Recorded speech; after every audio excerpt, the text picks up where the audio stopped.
Imaginez que vous êtes l'Ukraine et que vous préparez une frappe sur la Crimée. Frappez-vous un dépôt de pétrole. Détruire plus de pétrole russe réduit le carburant pour les troupes de Vladimir Poutine. Et les trains? La Russie dépend du rail pour son trafic de marchandises et de passagers, rendant les trains des cibles précieuses. Ou pourquoi ne pas frapper la logistique russe pour empêcher la Russie d'utiliser la Crimée contre l'Ukraine? Des choix, des choix, des choix. Eh bien, pourquoi ne pas faire un peu de tout à la place?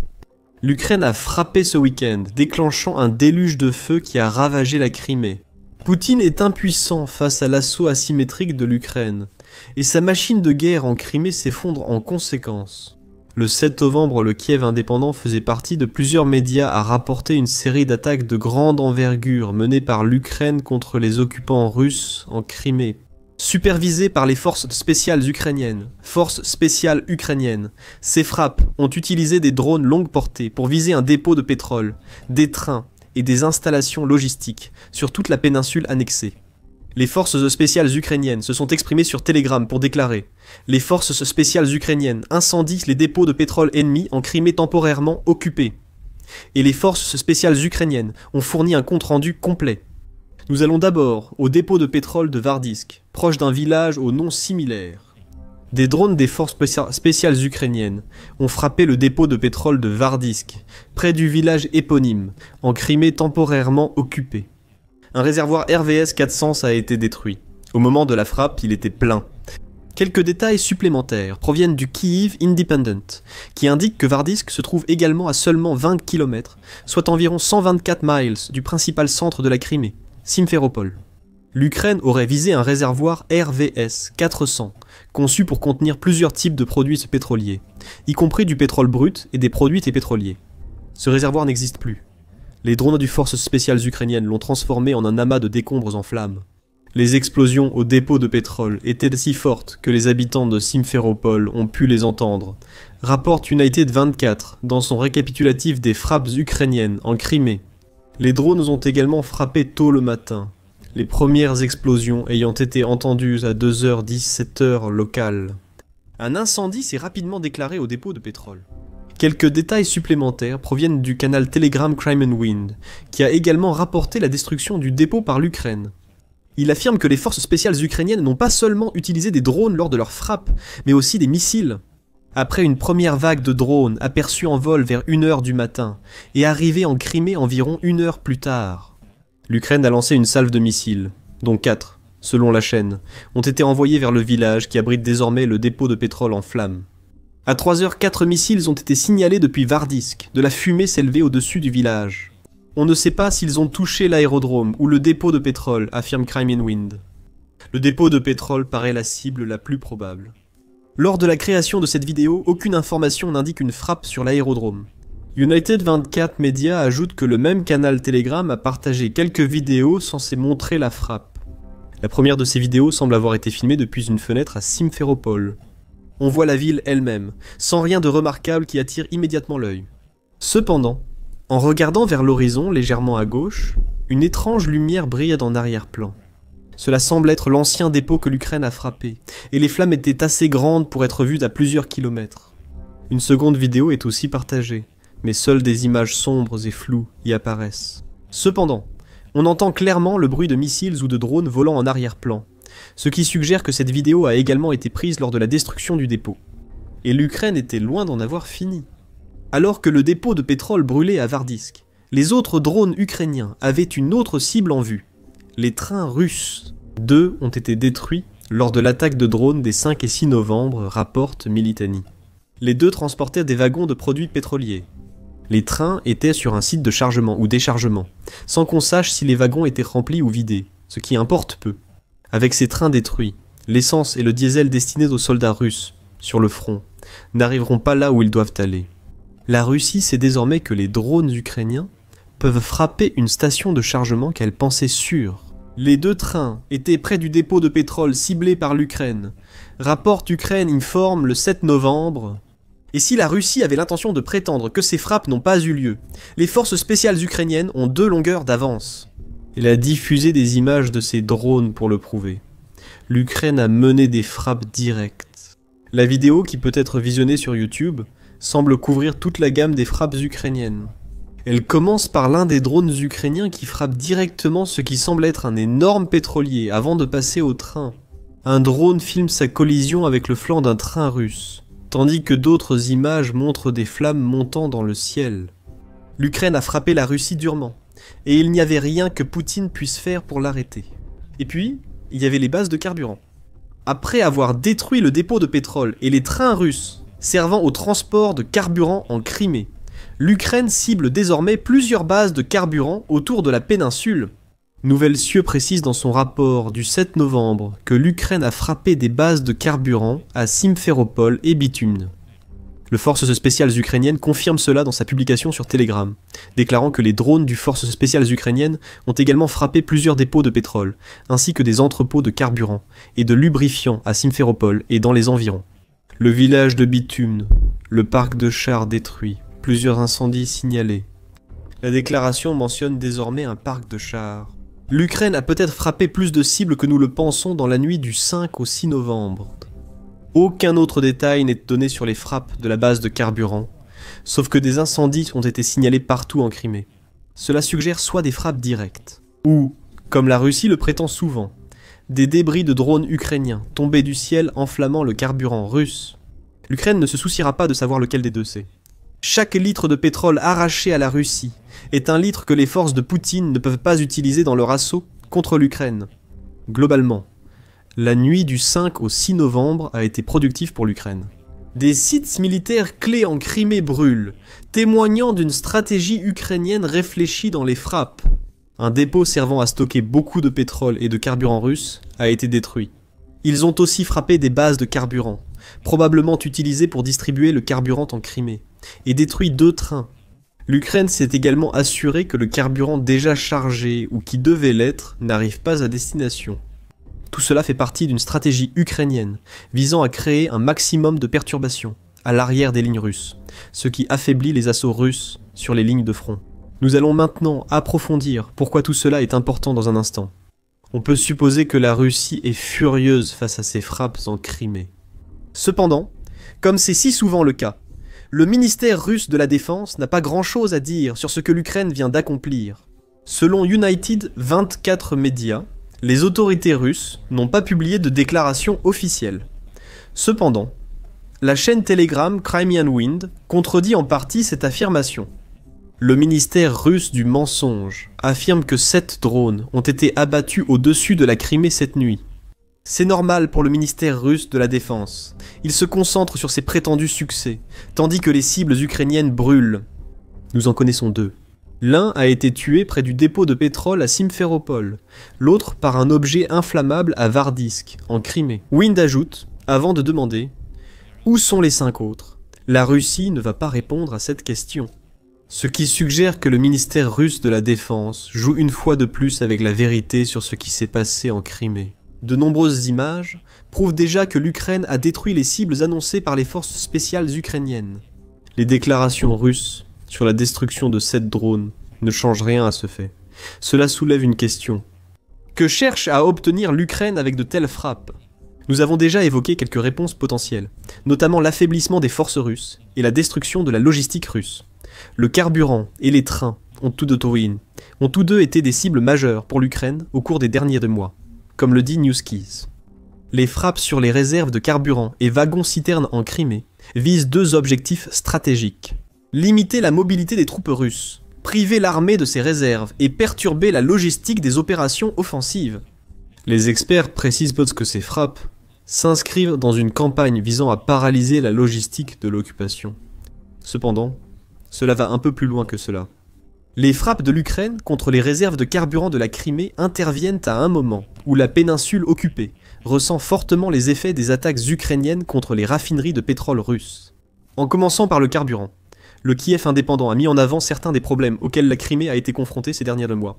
Le 8 octobre, il a annoncé que la Russie avait élargi les restrictions sur la vente d'essence dans plusieurs régions, après les frappes de drones ukrainiens. Une grande partie de la capacité de raffinage pétrolier russe a été mise hors service.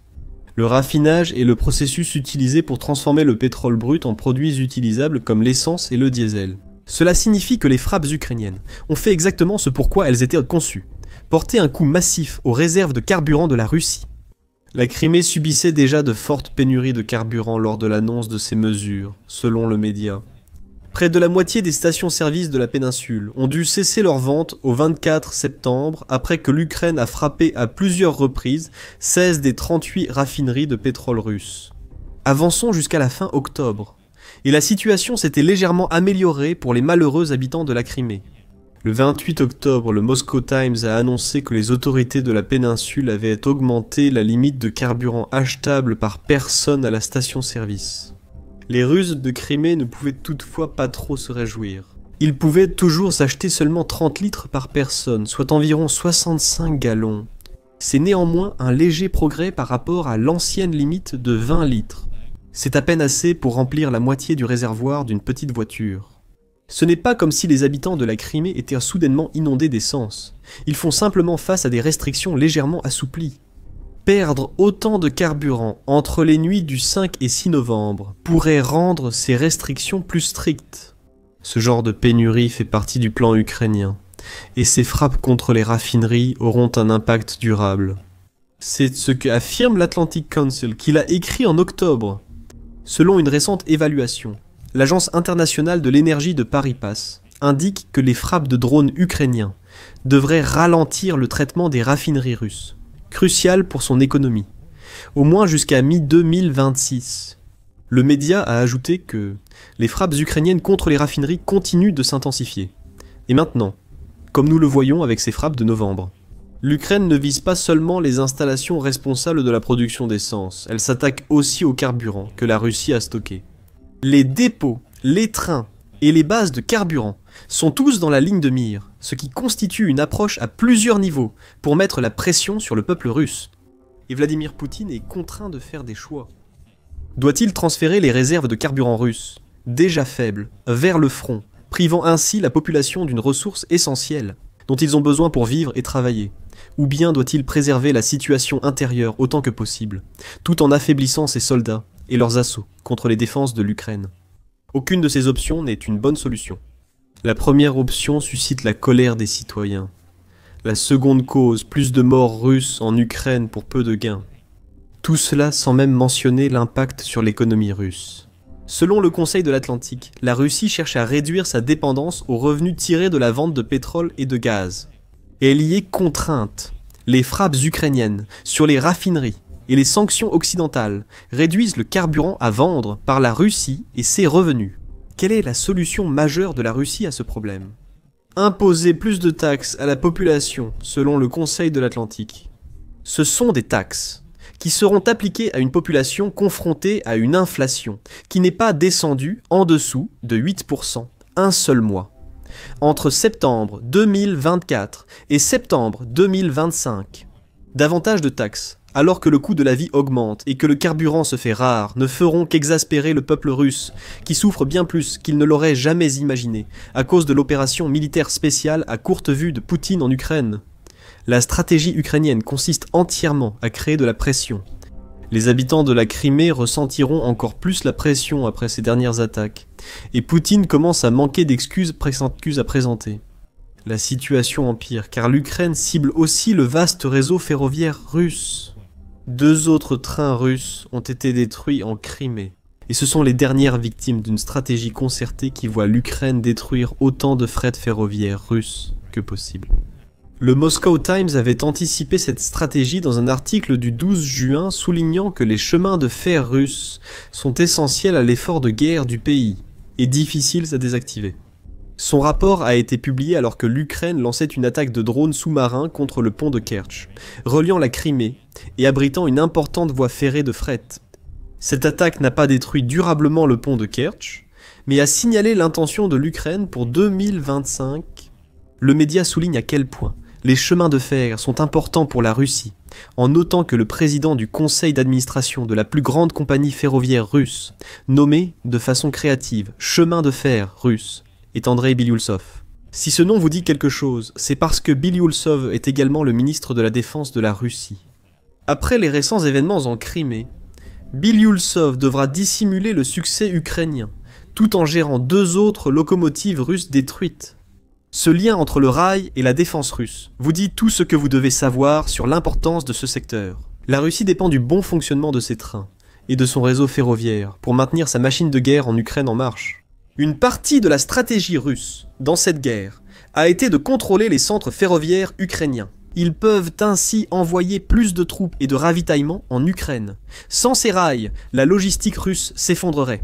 L'Ukraine le sait, ce qui signifie que la frappe en Crimée a atteint un double objectif: détruire le carburant et porter un coup au réseau logistique de la Russie sur la péninsule. Au 2 novembre, United 24 Médias rapportait que l'Ukraine utilise également les capacités de groupes partisans pour mener des opérations de sabotage contre les trains russes. Beaucoup de ces groupes opèrent à l'intérieur même de la Russie, souligne le média, et ils semblent agir sous la direction de la principale direction du renseignement ukrainien. Donc, les trains russes sont une cible, et l'Ukraine utilise une combinaison de drones et de saboteurs au sol pour détruire autant de locomotives russes que possible. C'est un exemple de l'assaut asymétrique, caractérisant la stratégie de défense de l'Ukraine face à la Russie. Poutine semble incapable de contrer ces tactiques, même si l'Ukraine les utilise depuis le moment où la Russie a envahi. Cet assaut asymétrique s'est intensifié ces derniers mois. Comme le note New Sky, les opérations du service de renseignement militaire démontrent une nouvelle approche de la guerre, des frappes sur les bases arrière ennemies, l'emploi de drones pour frapper les réserves, provoquant instabilité et accentuant le blackout logistique de l'armée. La guerre en Crimée est devenue un front contre les infrastructures énergétiques, ce qui est essentiel. Lorsque Poutine a envahi l'Ukraine, il ne s'attendait qu'à une guerre traditionnelle et pensait que l'Ukraine tenterait de riposter. La Russie avait l'avantage numérique partout. Plus de soldats, d'avions, de chars et de blindés allaient assurer la victoire. Même lorsque l'Ukraine a repoussé de façon inattendue les forces russes, et que les alliés occidentaux de l'Ukraine ont commencé à envoyer du matériel dans le pays, Poutine pensait que ce n'était qu'une question de temps. Ce serait une guerre d'usure. L'avantage numérique compterait toujours, même si la victoire prenait plus de temps à être obtenue. Poutine n'avait pas prévu que l'Ukraine serait trop intelligente pour se limiter à un affrontement direct avec la Russie. L'arrivée des drones sur le champ de bataille est survenue tôt, et l'évolution constante par l'Ukraine de ce qui était autrefois une technologie militaire sous-utilisée lui a permis d'adopter une approche asymétrique. Cela frappe la Russie à des endroits où elle ne s'attendait pas à être touchée. Le Centre de Genève pour la politique de sécurité a noté en mars que l'Ukraine a redéfini la guerre contre un géant national, quand on vous attribue le rôle de David. Le nombre de navires, chars et avions déployés par la Russie compte moins désormais que sa capacité à utiliser drones et smartphones pour nuire à l'ennemi. L'open source et l'intelligence artificielle rentable renforcent aussi l'approche asymétrique de l'Ukraine, lui permettant de frapper des cibles en profondeur et sur le territoire russe. Vladimir Poutine pensait être en sécurité en envahissant l'Ukraine. Les frappes ukrainiennes en Crimée l'illustrent parfaitement. Alors qu'une poignée de missiles ont peut-être été impliqués dans la nuit du 5 novembre, il semble que la majorité des dégâts causés proviennent des drones ukrainiens. Moins chers que le matériel militaire classique, ces appareils sont précis, difficiles à stopper, et peuvent être déployés en masse pour submerger une cible. Le Modern War Institute souligne dans un article d'octobre que ce conflit révèle le coût des doctrines obsolètes, des systèmes vulnérables et d'une hiérarchie rigide. L'Ukraine l'emporte face à la Russie grâce à son adaptation constante à chaque défi russe. Sa stratégie asymétrique vise désormais le carburant essentiel à la survie des chars, véhicules et soldats russes. Ce que nous voyons, c'est toujours une guerre d'usure. Cependant, c'est bien de l'usure. Cela a moins à voir avec la quantité de matériel militaire traditionnel qu'un pays peut déployer, et plus avec la capacité à détruire les ressources de l'ennemi. En dehors de l'Ukraine, ou sur son territoire occupé, la Crimée est devenue une cible plus accessible pour l'Ukraine au fil de la guerre. Il y a de fortes chances que nous rapportions encore la destruction de carburant, de pétrole et d'équipements en Crimée par les drones ukrainiens, et ce, plus tôt que tard. Au fait, nous avons évoqué le fait que l'Ukraine utilise des groupes de partisans pour détruire des trains russes, dans le cadre de sa stratégie asymétrique. C'est ce qui s'est produit fin de semaine dernière, l'Ukraine utilisant des saboteurs russes ayant trahi Poutine. La Russie fait face à une lutte interne, car des Russes œuvrent contre Poutine pour affaiblir le pays de l'intérieur. Découvrez-en plus dans notre vidéo et n'oubliez pas de vous abonner à The Military Show pour d'autres vidéos sur les dernières frappes de l'Ukraine contre la Crimée occupée.